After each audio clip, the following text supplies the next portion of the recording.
Құрманғалиев 1909 жылы 1 қаңтарда Орал облысы Қаратөбе ауданы Ақкөл ауылында дүниеге келген.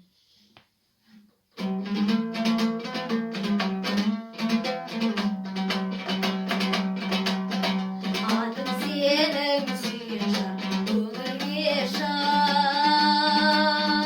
қуанамын көзіңе көрінген шағай сүйген жан.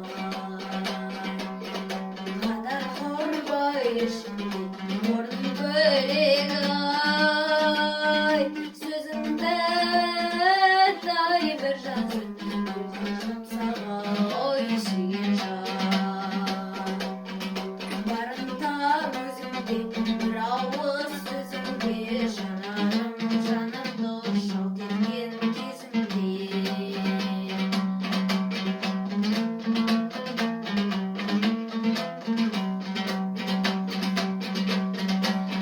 Екеуміз өмірге бір барайық, дала көркем ой